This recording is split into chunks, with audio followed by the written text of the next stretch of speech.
saudara itu pernah bertanya kepada Tuhan, ya, Tuhan, kenapa sih kok aku mengalami penderitaan ini? Kenapa Tuhan kok aku? Kenapa sih Tuhan kok harus aku yang melalui penderitaan ini? Kalau memang Tuhan itu sayang, kenapa sih kok Tuhan itu tidak melalukan aku dari penderitaan ini? Siapa yang pernah bertanya seperti itu? Boleh angkat tangan?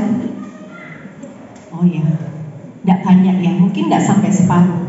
Tapi yang belum pernah, jangan pulang, oke? Tetap kita dengar sama-sama kebenaran firman, karena saya percaya itu bisa menjadi bekal buat kita di masa depan ketika kita mengalami masalah dan penderitaan. Amin? Yang amin berarti sudah siap kalau di depan nanti menghadapi penderitaan. Ya, saya tidak mendoakan saudara untuk saudara mengalami penderitaan, karena yang namanya masalah penderitaan itu tidak perlu didoakan, sudah datang sendiri. Amin. Tetapi hari ini mari kita belajar, ya, bahwa penderitaan itu adalah bagian dari orang percaya. Sehingga hari ini kita harus tahu identitas diri kita.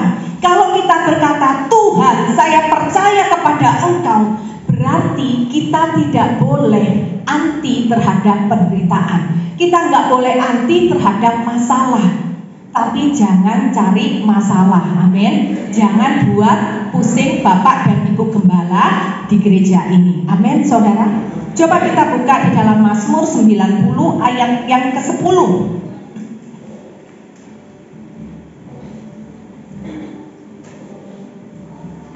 Mazmur 90 ayat 10.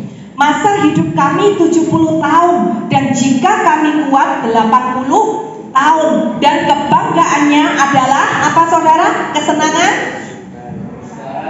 kekayaan, dan kebanggaannya adalah kesukaran dan penderitaan, sebab berlalunya buru-buru dan kami melayang lenyap. Lihat saudara, bahwa menjadi orang percaya jangan anti penderitaan, karena itu bukan orang percaya sejati di dalam Kristus. Amin. Itu belum khotbahnya, hanya pembukaan, ya, bahwa kita sebagai orang percaya tidak boleh anti terhadap masalah dan penderitaan. Nah, hari ini kita akan belajar dengan satu tema, yaitu ketika Tuhan izinkan kita tinggal dalam penderitaan. Yuk sama-sama kita buka dalam kitab Kejadian pasal 26. Kitab Kejadian pasal 26. Ayat yang pertama, maka timbullah kelaparan di negeri itu. Ini bukan kelaparan yang pertama yang telah terjadi dalam zaman Abraham. Sebab itu Ishak pergi ke Gerar kepada Abimelek, raja orang Filistin.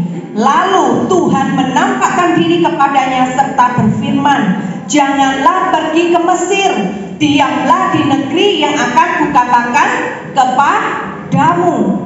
Tinggallah di negeri ini sebagai orang asing. Nah, kita berhenti terlebih dahulu sampai situ. Saudara, ternyata penderitaan itu Tuhan izinkan terjadi di dalam kehidupan kita, sama seperti yang dialami oleh Ishak, ya. Kelaparan terjadi di tanah Kanaan. Begitu pula sebelumnya pada zaman Abraham juga sudah pernah terjadi kelaparan, ya. Di sini kita belajar, saudara, bahwa ternyata sekalipun Ishak adalah orang baik, dia adalah orang yang saleh, tetapi dia juga tidak luput dari kelaparan. Amin, saudara. Nah, ketika Tuhan izinkan kita tinggal dalam penderitaan, satu hal yang kita harus tahu bahwa apa? Ketika kita dalam penderitaan, maka belajarlah untuk mencari tuntunan dan kehendak Tuhan dalam kehidupan kita. Kadang-kadang Tuhan itu menggunakan penderitaan, menggunakan masalah sebagai alat dalam kehidupan kita, agar kita belajar mencari tuntunan dan kehendak Tuhan dalam kehidupan kita. Karena kita itu manusia, biasanya kalau kita di zona nyaman, ya, kita nggak lagi cari Tuhan.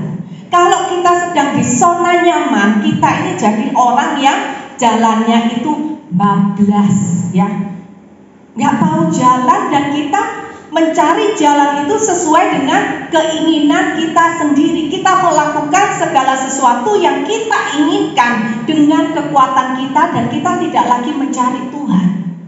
Saya pun dulu juga pernah seperti itu. Ketika Tuhan bawa saya di zona nyaman, ketika Tuhan memberkati keluarga kami dengan begitu berlimpah, saya tidak lagi mencari Tuhan. Buat saya, yang penting ada uang, segala sesuatu bisa saya lakukan. Tetapi puji Tuhan, Tuhan masih memberikan kesempatan buat saya untuk bertobat melalui masalah dan penderitaan yang terjadi di dalam kehidupan saya. Itu pun juga yang dialami oleh Ishak dan bangsanya. Ketika terjadi kelaparan, di situ dikatakan apa? Ishak pergi ke Gerar kepada raja orang Filistin, kepada Abimelek, dan Ishak ini berencana untuk dia pindah ke Mesir karena di Kanaan terjadi kelaparan. Tetapi ketika Ishak sampai di Gerar, Tuhan itu datang menjumpai dia dan berkata bahwa janganlah engkau pergi ke Mesir, ya. Nah, ini ada hal yang berbeda. Ketika pada zaman Abraham terjadi kelaparan, Allah itu membiarkan Abraham itu pergi kemana saja. Mengapa? Karena Tuhan tahu bahwa Abraham ini adalah seorang pria yang memiliki pencapaian yang sangat tinggi. Abraham ini punya persekutuan yang akrab dengan Allah. Dan bagi Abraham, semua tempat, semua keadaan, baik itu zona nyaman, baik itu dalam penderitaan, bagi Abraham itu sama aja, nggak ada bedanya, gitu ya. Nah, setelah kemudian zaman Ishak, ya, kita lompat dulu dari Abraham, kita langsung ke Ishak, ya. Nah, pada zaman Ishak juga terjadi hal yang sama, tetapi maksud saya pada zaman Yakub, ya, ketika terjadi kelaparan, Tuhan juga izinkan Yakub ini pergi ke Mesir. Karena apa? Karena Tuhan tahu Yakub ini adalah seorang yang sudah terbiasa menghadapi kesulitan demi kesulitan, sehingga Tuhan memperbolehkan Yakub untuk dia pergi ke Mesir. Tetapi ketika kelaparan itu terjadi pada zaman Ishak, Ishak ini mau pergi ke Mesir dan Tuhan berkata, jangan, engkau tetap di Gerar. Kenapa, saudara? Ishak ini memang orang yang baik, namun Ishak ini orangnya dia tidak sanggup menghadapi kesukaran, sehingga Tuhan itu melarang dia ke Mesir. Lihat ya saudara, bahwa tuntunan Tuhan itu begitu penting di dalam kehidupan kita. Kita mungkin berpikir, nggak apa-apa, saya bisa kok menghadapi. Kalau orang lain bisa, kalau ayah saya bisa, kalau ibu saya bisa, kalau saudara saya bisa, saya pun pasti bisa. Tetapi segala sesuatu yang kita pikirkan itu baik, belum tentu benar. Jadi kita belajar, jikalau Tuhan mengizinkan kita tinggal di dalam penderitaan, maka yang terlebih dahulu harus kita lakukan adalah apa? Cari tuntunan Tuhan di dalam kehidupan kita. Tuhan, yang terjadi di dalam perikop yang kita baca, yang terjadi kepada Abraham, Ishak, dan Yakub, terjadi kelaparannya itu sama. Tetapi lihat, tuntunan Tuhan itu berbeda bagi setiap ketika bapak leluhur kita. Karena apa? Tuntunan Tuhan itu disesuaikan dengan karakter dan sifat masing-masing. Jadi hari ini kita belajar, bukan berarti ketika terjadi penderitaan, ketika si A melakukan langkah pertama, langkah kedua, kemudian kita copy paste, kita ikut-ikutan melakukan apa yang orang lain lakukan. Tetapi mari kita belajar dari apa yang firman Tuhan ceritakan tentang Ishak. Ketika dia berencana pergi ke Mesir, Tuhan menjumpai dan Tuhan berkata, engkau jangan pergi ke Mesir. Hari-hari ini, kadang Tuhan itu memakai penderitaan dalam kehidupan kita, memakai masalah, supaya kita ini belajar mencari tuntunan dan kehendak Tuhan dalam kehidupan kita. Amin, saudara. Ya. Oleh karena itu, ketika terjadi penderitaan, cari Tuhan terlebih dahulu. Setelah cari Tuhan, kemudian katakan apa? Tuhan, apa yang harus aku lakukan di dalam hidupku untuk menghadapi masalah ini? Apa yang harus aku kerjakan ketika aku menghadapi proses ini? Jangan kita datang kepada Tuhan, kemudian kita berkata apa? Dalam nama Tuhan Yesus, aku tengking masalah ini selesai. Masalah itu nggak perlu ditengking, saudara. Karena apa? Ketika terjadi masalah dalam kehidupan kita, terjadi penderitaan dalam kehidupan kita, sama seperti ketika itu semua terjadi kepada Ishak dan bangsanya.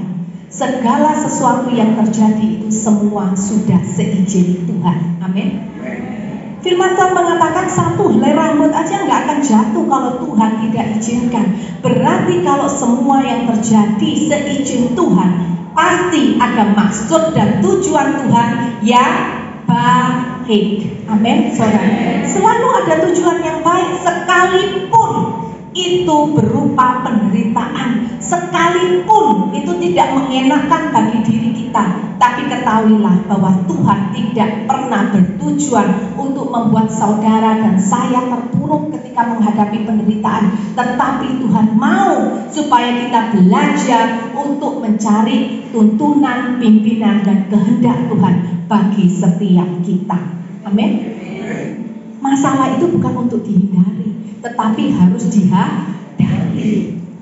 Yang harus dihindari itu bahaya. Amin, saudara. Sekarang kan banyak ya jargon-jargon, gak bahaya tak, gitu ya. Bahaya itu yang perlu dihindari, tapi kalau masalah harus dihadapi, jangan dibalik. Kalau bahaya harus dihadapi. Kalau ada bahaya di depan, maka orang bijak itu akan menghindar. Tetapi orang fasik, orang bodoh akan terus menerabas ketika mereka melihat bahaya, karena mereka tidak berhikmat. Jadi orang percaya kita harus berhikmat. Ketika ada bahaya kita harus menghindar. Kalau saudara lagi jalan-jalan kemudian ketemu ular kobra, nggak usah saudara bilang, ya ampun lucu nih ya, nak nginang sini ya, tak lus-lusin. Saudara pasti dipatok. Dan ketika saudara dipatok kemudian saudara berkata, oh memang ini Tuhan, seizin Tuhan, memang seizin Tuhan. Tetapi itu karena kebodohan kita sendiri. Kalau sudah tahu itu bahaya, dihindari. Sama seperti Yusuf ya, dosa pun juga harus dihindari. Jangan kita jadi orang Kristen yang salah kaprah. Ada penderitaan yang memang Tuhan izinkan untuk mengasah kita, kita tengking. Tapi begitu ada dosa, cepat dicaplok gitu ya. Kalau lihat dosa jangan pikir gini, lumayanlah coba-coba dosa. Kira-kira kalau saya lakukan dosa ini, kira-kira Tuhan marah nggak ya? Kira-kira aku dikeplak nggak ya sama Tuhan? Nggak usah bertanya, pasti saya bilang pasti dikeplak. Tapi keplakan Tuhan untuk membuat kita menjadi orang yang bertobat. Amin. Belajar dari Yusuf. Ketika ada bahaya, ketika ada dosa yang sudah mengintai hidupnya, ketika dia diganggu oleh tante Potifar, apa yang Yusuf lakukan? Lari, ambil langkah 1000. Jangan kemudian kita menjadi orang yang berpikir, wah nggak usah lari. Saya nggak takut terhadap godaan dosa, karena saya sudah orang yang benar-benar dewasa rohani. Ibu nggak tahu ya, satu hari saya bisa menyembah Tuhan 3 jam.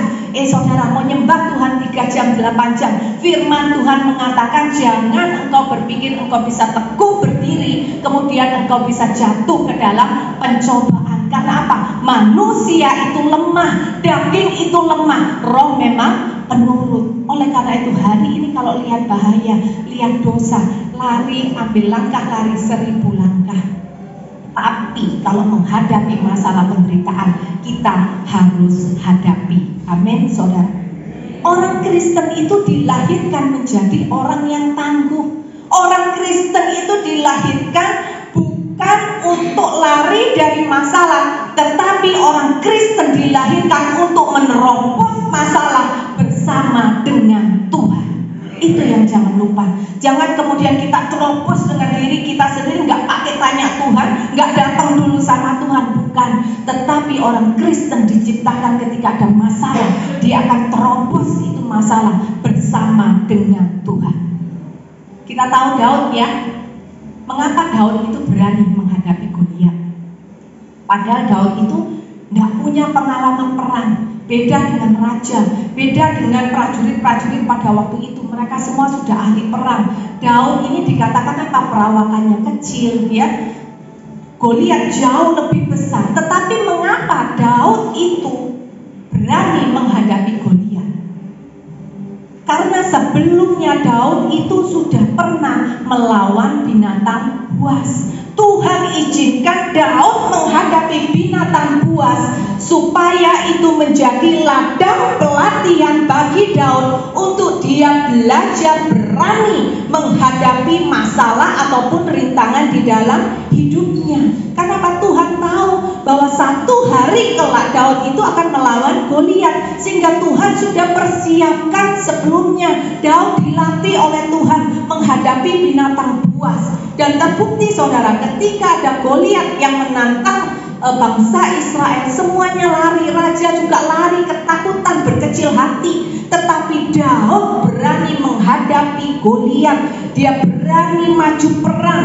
Dia tidak gentar sedikit pun melawan Goliat. Karena apa? Masa lampau ketika dia menghadapi masalah itu menjadi medan pelatihan bagi Daud.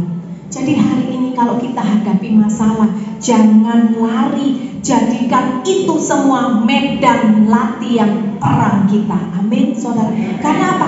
Dunia itu semakin hari bukan semakin baik. Dunia itu firman Tuhan mengatakan dunia semakin hari semakin jahat, semakin gak karu-karuan. Kasih manusia semakin dingin. Ketika kasih manusia semakin dingin, kejahatan itu semakin bertambah atau semakin berkurang? Semakin bertambah. Kesulitan-kesulitan akan kita hadapi. Tetapi menjadi orang Kristen jangan pernah takut, jangan pernah anti penderitaan. Oleh karena itu ketika hari ini kita menghadapi masalah penderitaan yang Tuhan izinkan, tangkap itu sebagai medan latihan kita, sehingga di depan ketika terjadi masalah yang jauh lebih besar, kita sudah siap untuk berperang. Amin, saudara. Ya, Tuhan izinkan kita dalam penderitaan supaya kita ini belajar untuk tenang dan percaya kepada Tuhan.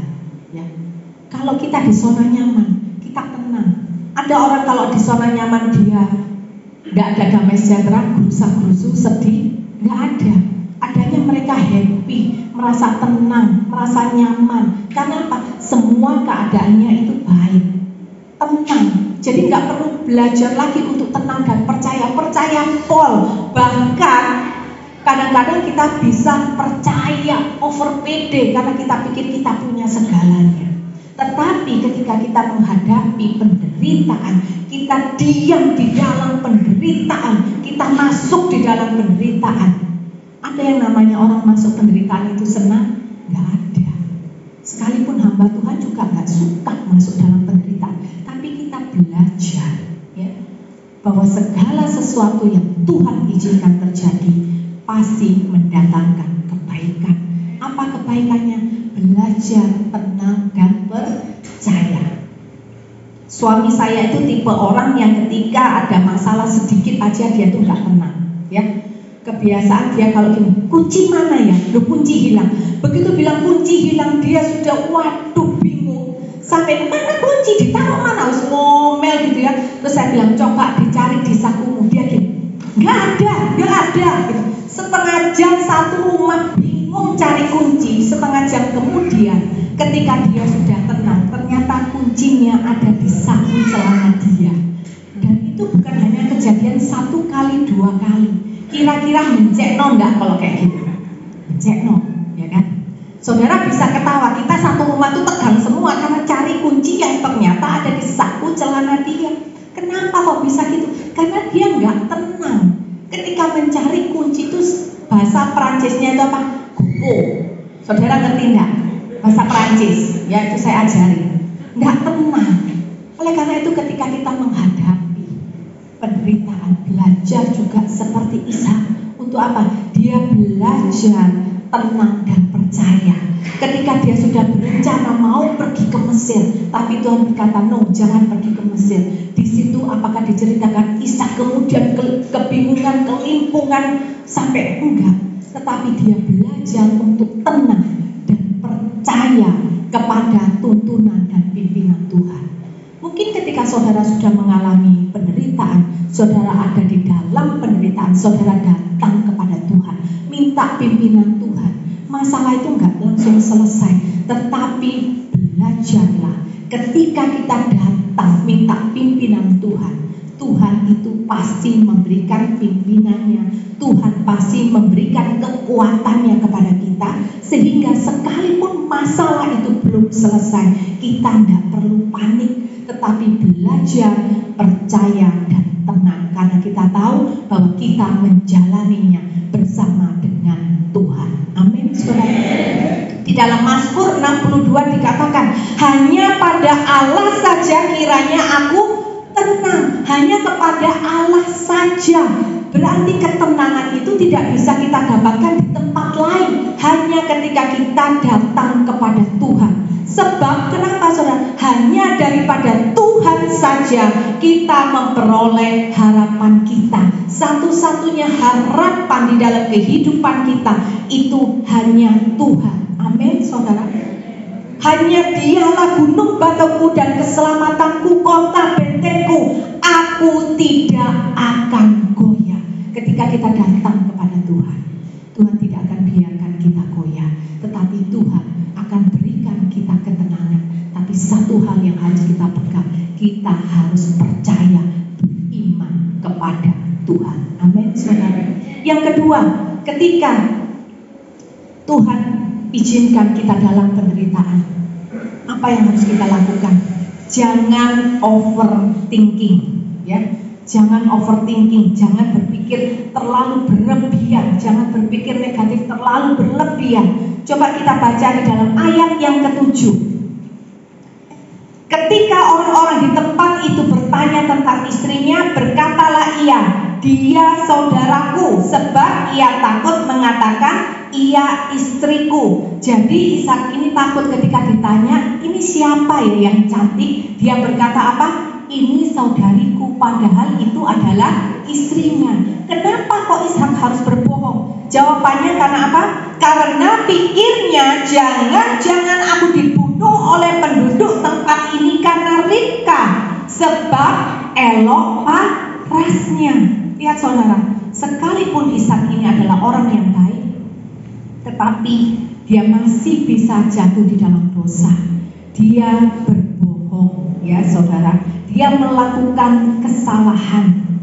Jadi hari ini sekalipun kita berpikir, saya sudah ikut Tuhan puluhan tahun, tidak mungkin saya jatuh dalam dosa.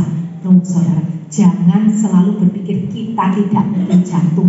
Kalau kita tidak berhati-hati, kalau kita tidak jaga diri, kalau kita tidak mawas diri, kalau kita tidak melekat sama Tuhan, sekalipun kita firman Tuhan, ayat firman ini kita ngelontok, ditanya ikut kuis firman Tuhan, kita bisa juara 1. Tapi kalau kita tidak melekat sama Tuhan, itu hanya tinggal tunggu waktu kita jatuh ke dalam dosa.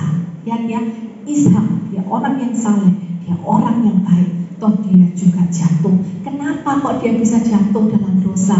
Itu disebabkan karena dia itu overthinking. Kalau hadapi masalah, hadapi penderitaan, jangan overthinking. Amin, saudara.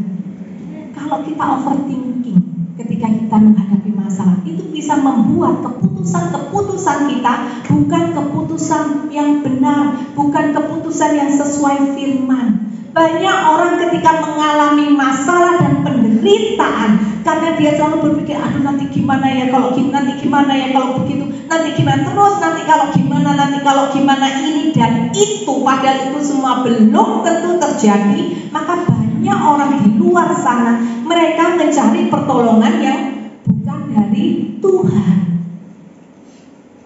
Semua itu karena apa?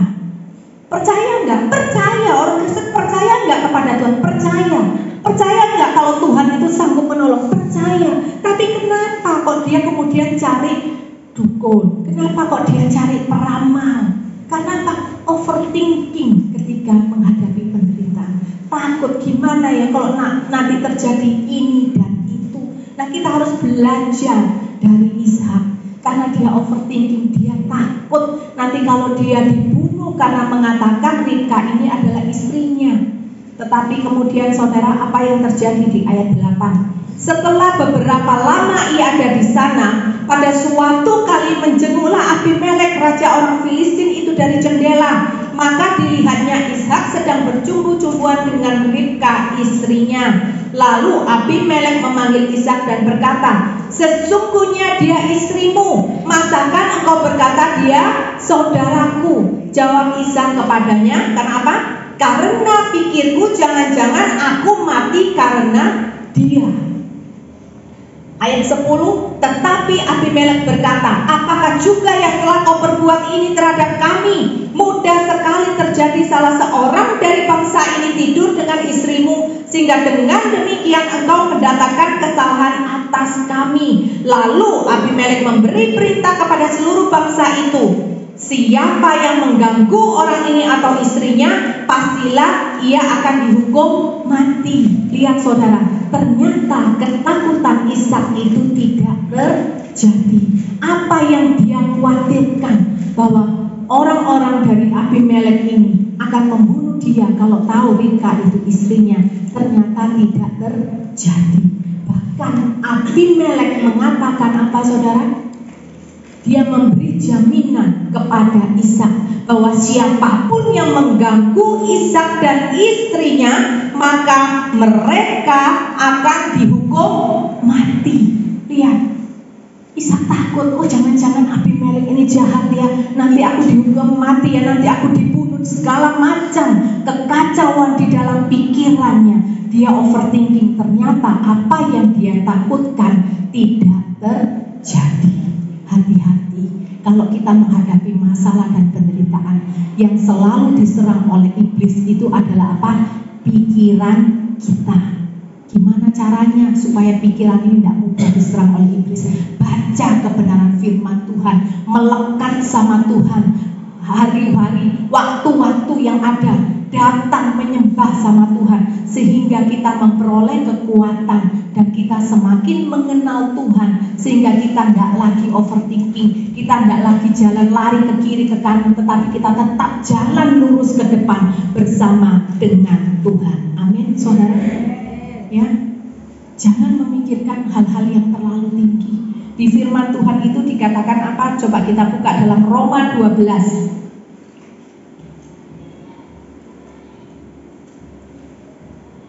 Roma 12 ayat 16. Hendaklah kamu sehati sepikir dalam hidupmu bersama. Janganlah kamu memikirkan perkara-perkara yang tinggi, tetapi arahkanlah dirimu kepada perkara-perkara yang sederhana. Janganlah menganggap dirimu pandai. Tidak usah berandai-andai karena saudara berpikir, oh saya pandai, saya tahu Bu, nanti kalau sekarang terjadi begini, nanti pasti begini, nanti pasti begitu. Saudara mereka-reka dengan kekuatan saudara sendiri, saudara mereka-reka dengan kepandaian, dengan pengetahuan saudara sendiri, dan ternyata nanti terjadi sama Ishak. Apa yang dia takutkan ternyata tidak terjadi. Ya, hari-hari ini ketika kita menghadapi penderitaan, apa yang perlu kita lakukan, saudara? Ya, dalam Filipi 4 ayat 8 dikatakan apa? Jadi akhirnya saudara-saudara, semua yang benar, semua yang mulia, semua yang adil, semua yang suci, semua yang sedap didengar, semua yang disebut kebajikan dan patut dipuji, pikirkanlah semuanya itu. Isi pikiran dengan hal-hal yang berguna, isi hal-hal dengan pikiran yang mulia, yang baik, yaitu apa? Kebenaran firman Tuhan. Amin, saudara. Ya, karena pikiran itu mempengaruhi sekali. Ada dua orang kenalan saya, ya.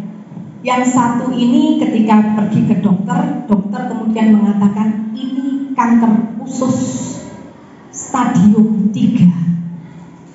Yang awalnya tadi dia masih segar bugar, saudara, langsung dalam kurun waktu yang gak lama, gak sampai 2 bulan, dia turun 12 kilo. Langsung dibawa ke Singapura.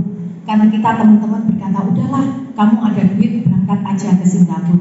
Berangkat ke Singapura, dibawa, didorong dengan apa? Kursi roda.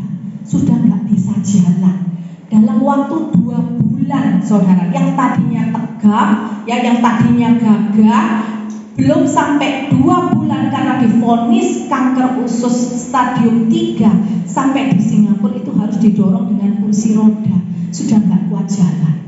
Setelah berapa hari di Singapura diperiksa, semuanya diperiksa ulang, ternyata dokter di Singapura mengatakan apa? Ini bukan kanker usus, ini cuma infeksi usus, dikasih obat terus langsung disuruh pulang. Keluar dari dokter, nggak lagi pakai kursi roda, hanya dalam hitungan jam dia sudah bisa bangkit, keluar dari ruangan dokter, keluar dari rumah sakit, langsung jalan-jalan di Mall Takashimaya di Singapura, sudah bisa shopping. Lihat saudara, itu karena apa? Karena ketakutan, karena overthinking. Ketika dokter mengatakan kamu kena kanker stadium 3, wah ketakutan, nanti gimana ya kalau begini, nanti gimana ya kalau begini. Sehingga apa? Tidak punya kekuatan, baik secara jasmani maupun secara rohani, dia tidak punya kekuatan. Tapi lihat, ketika ternyata oh itu infeksi usus, belum diminum obatnya, dia sudah bisa jalan, bisa shopping, bisa makan ini dan itu, pulang ke Indonesia, nggak perlu lagi pakai kursi roda, saudara. Tapi ada satu teman saya yang benar-benar dia kena kanker limfoma, ya, dan banyak sekali ditemukan benjolan-benjolan di dalam tubuhnya. Tapi dia adalah orang yang benar-benar percaya dan tenang menghadapi penderitaan. Dia tahu, dia bilang gini, Bu, gimana keadaannya? Puji Tuhan, Bu Devi baik.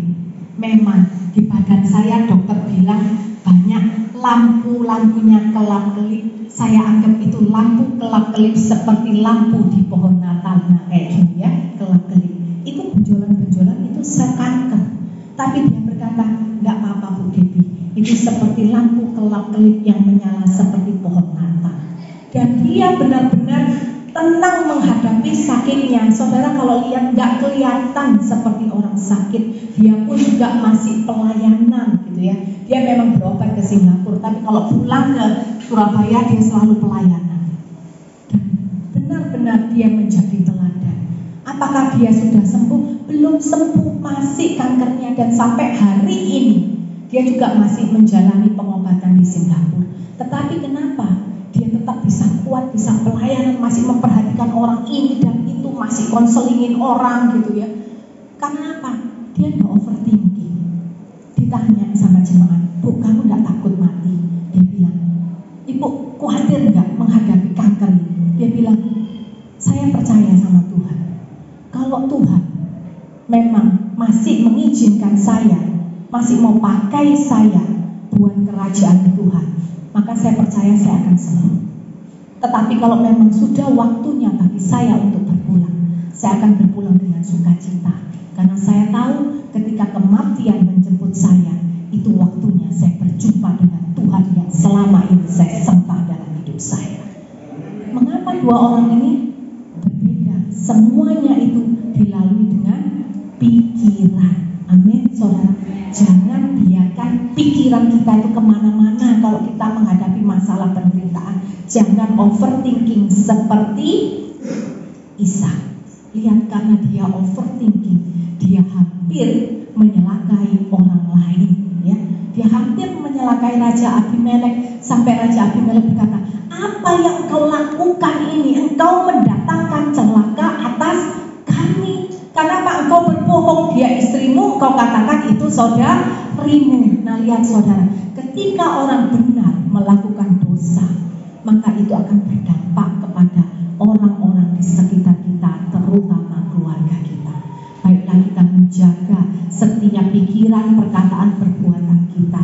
Masalah dan penderitaan bukan tiket untuk kita melakukan dosa, tetapi masalah dan penderitaan justru menjadi jalan untuk kita lebih bersungguh-sungguh lagi mencari Tuhan. Amin, saudara. Nah yang terakhir, ketika Tuhan izinkan kita diam di dalam penderitaan, yang harus kita ingat itu apa, saudara?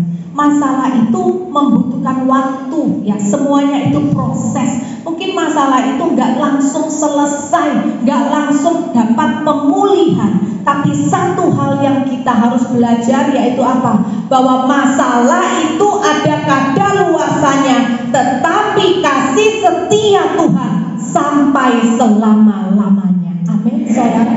Dan kalau kita tahu kasih setia Tuhan sampai selama-lamanya, apa yang menjadi ketakutan kita? Enggak ada. Apa yang menjadi kekhawatiran kita? Enggak ada. Tetapi justru kasih setia Tuhan itu menjadi kekuatan bagi kita. Kasih setia Tuhan menjadikan pengharapan kita di dalam Tuhan, bahwa satu hari kelak aku akan keluar menjadi pemenang di dalam Tuhan. Amin, saudara. Ya. Nah, coba kita lihat di dalam ayat yang ke-12. Kejadian 26 ayat 12. Maka menaburlah Ishak di tanah itu, dalam tahun itu juga ia mendapatkan hasil 100 kali lipat. Sebab apa, saudara? Ia diberkati Tuhan, dan orang itu menjadi kaya, bahkan kian lama kian kaya, sehingga ia menjadi sangat kaya, dan dia punya segala banyak macam, dikatakan di ayat yang ke-14. Lihat, saudara, sekalipun Ishak itu ada di dalam penderitaan, tetapi Tuhan itu selalu ada bersama dia. Bahkan dikatakan Tuhan itu memberkati Ishak sehingga dia menjadi amat sangat kaya. Hari ini ketika kita mengalami penderitaan, jangan takut, ada Tuhan yang bersama dengan kita, ada Tuhan yang memberkati kita. Berkat Tuhan tidak selamanya itu berbicara tentang materi, tetapi berkat Tuhan itu adalah kekuatan. Berkat Tuhan itu damai sejahtera. Berkat itu adalah sukacita, sehingga kita bisa menjalani proses demi proses yang Tuhan izinkan terjadi dalam kehidupan kita. Amin, saudara. Lihat ya, ketika Tuhan memberkati Ishak di ayat 12 sampai 14. Kemudian kita lanjut lagi di ayat 15. Segala sumur yang digali dalam zaman Abraham ayahnya oleh hamba-hamba ayahnya itu telah ditutup oleh orang Filistin dan ditimbun dengan tanah. Lalu kata Abimelek kepada Ishak, pergilah dari tengah-tengah kami, sebab engkau telah menjadi jauh lebih berkuasa daripada kami. Lihat, ayat 12 sampai ayat 14 dikatakan Tuhan memberkati Ishak dengan luar biasa. Tetapi rupanya masalah belum selesai. Di ayat yang ke-15-16 yang barusan kita baca, tetap ada masalah. Ternyata sumur yang dulu digali oleh Abraham itu ditutup oleh orang-orang Filistin karena mereka cemburu melihat Ishak, karena Ishak dan keluarganya dan bangsanya menjadi jauh lebih besar daripada orang-orang Filistin. Bahkan kemudian Abimelek ini menyuruh Ishak untuk pergi dari situ, ya saudara. Dan kemudian di ayat 18, kemudian Ishak menggali kembali sumur-sumur yang digali dalam zaman Abraham ayahnya dan yang telah ditutup oleh orang Filistin sesudah Abraham mati. Disebutkannya lah nama sumur-sumur itu menurut nama-nama yang telah diberikan oleh ayahnya. Ketika hamba-hamba Ishak menggali di lembah itu, mereka mendapati di situ apa, saudara? Mata air yang berbuah-buah airnya. Dia gali sumur yang lain, dia dapatkan air yang begitu banyak. Tetapi masalah datang lagi di ayat yang ke-20. Lalu bertengkarlah para gembala Gera dengan para gembala Ishak. Kata mereka, air ini kepunyaan kami, saudara. Ya. Dan kemudian di ayat yang ke-21, mereka menggali sumur lain dan mereka bertengkar juga tentang itu. Jadi selalu itu yang terjadi. Ketika mereka bertengkar, ketika gembala orang Filistin itu marah kepada Ishak, Ishak apa? Dia mengalah. Ya sudah, nggak apa-apa, ini mau diambil, monggo silahkan. Dia cari tempat lain, dia gali sumur lagi yang baru. Gali sumur yang baru, dapat air, datang lagi musuh berkata apa? Kamu nggak boleh di sini, ini punya kami. Dia berkata apa? Oke, nggak apa-apa. Dia pindah lagi ke lain tempat, dia gali sumur lagi, saudara. Tetapi lihat, saudara, bahwa di ayat yang ke-22 ia pindah dari situ dan menggali sumur yang lain lagi. Tetapi tentang sumur ini mereka apa? Tidak bertengkar. Sumur ini dinamainya Rehobot. Dan ia berkata, sekarang Tuhan telah memberikan kelonggaran kepada kita supaya kita dapat beranak cucu di negeri ini. Di ayat yang ke-22 dikatakan itu mereka tidak bertengkar lagi. Di sini kita belajar, sekalipun masalah itu datang bertubi-tubi, tapi ada waktunya masalah itu stop, ada waktunya masalah itu selesai. Amin, saudara. Dan ketika masalah itu selesai, kita lihat ya di ayat yang ke-22, luar biasa loh apa yang dikatakan Ishak ini. Ishak berkata di ayat ke-22 ini, dia berkata apa? Tuhan telah memberikan kelonggaran kepada kita. Padahal yang mengganggu mereka itu adalah gembala orang Filistin. Tapi Ishak ini dia nggak berkata, gembala orang Filistin kali ini sudah memberikan kelonggaran kepada kita sehingga mereka nggak bertengkar lagi sama kita. Enggak. Yang cari masalah sama Ishak itu adalah gembala orang Filistin. Tetapi ketika mereka sudah tidak bertengkar lagi, yang Ishak katakan apa? Tuhan telah memberikan kelonggaran kepada kita. Artinya apa, saudara? Bahwa Ishak mengakui bahwa apapun yang terjadi di dalam hidupnya, semua itu seizin Tuhan. Sehingga dia tidak perlu marah, dia tidak perlu bersungut-sungut, tetapi dia belajar untuk merespon dengan benar. Amin. Makanya kenapa kalau kita baca, kenapa Ishak kok ngalah ya? Diributin, direcokin, dicari hal, dia ngalah. Dia pindah ke tempat lain. Sudah pindah masih aja dikejar. Kemudian apa yang dilakukan? Dia ngalah lagi, dia pindah lagi. Terus itu yang dilakukan. Coba kita, kalau kita diganggu orang sekali, kita berkata apa? Oke, kali ini aku ngalah. Wah, gaya yang masih pertama. Orang percaya, orang Kristen itu harus ngalah, harus sabar. Pertama kita sabar, ngalah sekali. Kedua kali kita bilang, oke, gak apa-apa, harus sabar sayang Tuhan. Begitu 3 kali kita berkata, time out, waktunya sudah habis. Kali ini kamu tak habis. Itu yang kita lakukan. Kita pakai hitungan 1, 2, 3 menurut keinginan kita sendiri. Tetapi mari kita belajar dari Ishak. Kalau memang kita percaya segala sesuatu yang terjadi seizin Tuhan, maka kita tidak akan bersungut-sungut, maka kita tidak akan pernah membalas yang jahat dengan kejahatan, tetapi justru mengingatkan kita, ayo respon yang benar, karena respon kita yang benar itu akan menyenangkan hati Tuhan.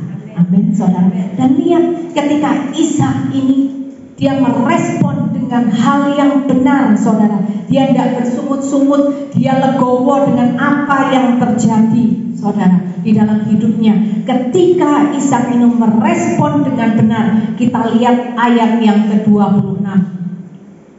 Datanglah Abimelek dari Gerar mendapatkan Ishak, ya, di sini menemui Ishak bersama-sama dengan Ahuzat sahabatnya dan Pikol kepala pasukannya. Tetapi kata Ishak kepada mereka, mengapa kamu datang mendapatkan aku? Bukankah kamu benci kepadaku dan telah menyuruh aku keluar dari tanahmu? Jawab mereka, apa saudara?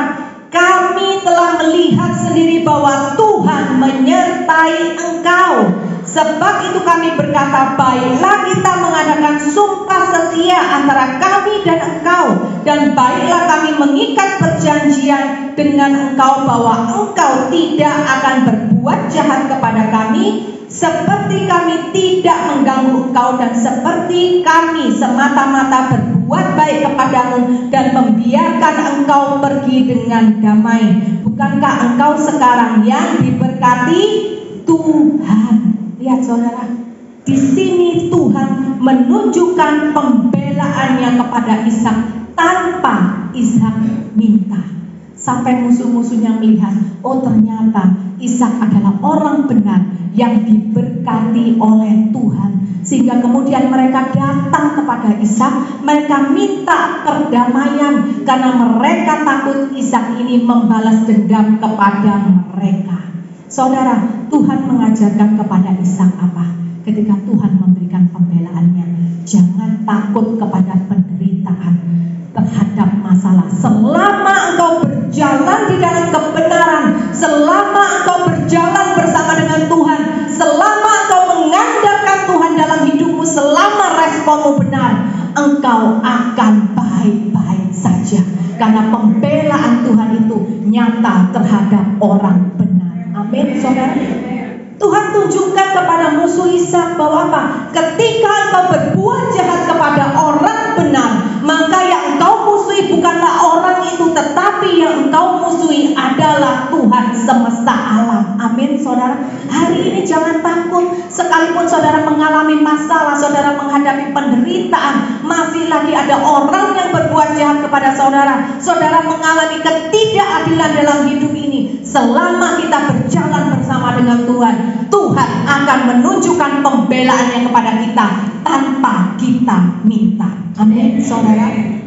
Dan bahkan di dalam ayat yang ke-29 dikatakan apa, saudara? Ayat 29. Di situ diperdamaikanlah orang-orang Filistin ini dengan Ishak. Tuhan memperdamaikan Ishak dengan musuh-musuhnya.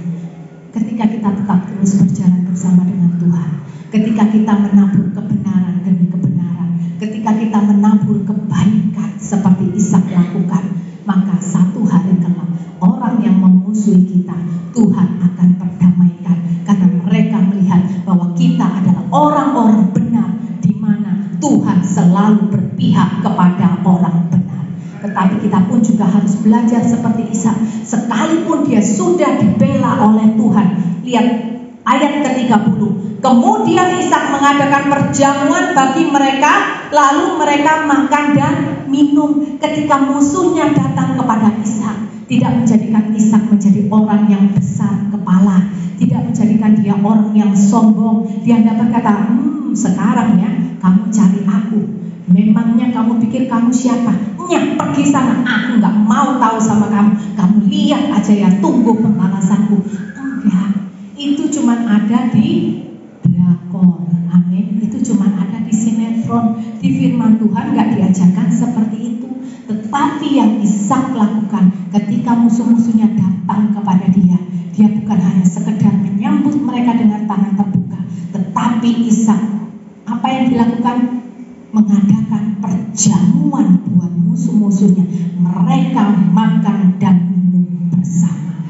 Dia tidak menjadi orang yang besar kepala sekalipun dia sudah dibela oleh Tuhan. Saudara, sebagai orang percaya, apapun keadaan kita tetap harus selalu menjadi berkat, bukan saja kepada orang yang baik kepada kita, bahkan kepada musuh-musuh kita pun harus bisa menjadi berkat bagi mereka. Ya, di ayat yang ke-31 di sana Ishak meneguhkan janjinya supaya apa? Supaya musuh-musuhnya hidup tanpa ketakutan, supaya musuh-musuhnya bisa menjalani hidup dengan damai. Karena Ishak tahu dia pun melalui kehidupannya dia harus bisa menunjukkan kasih Tuhan. Kehidupan orang percaya adalah Alkitab yang terbuka bagi siapa saja, termasuk kepada musuh-musuh kita. Biarlah kehidupan kita semua hari-hari ini menjadi Alkitab yang terbuka. Musuh-musuh kita, orang lain boleh melihat ternyata kasih Tuhan itu seperti itu ya. Melalui siapa? Melalui kehidupan saudara dengan saya. Amin, saudara. Ingatlah ketika Tuhan membiarkan kita dalam penderitaan, ingatlah selalu bahwa masalah itu ada kadaluarsanya, tetapi kasih setia Tuhan sampai selama-lamanya. Amin, saudara. Saya undang pemusik untuk bisa maju ke depan.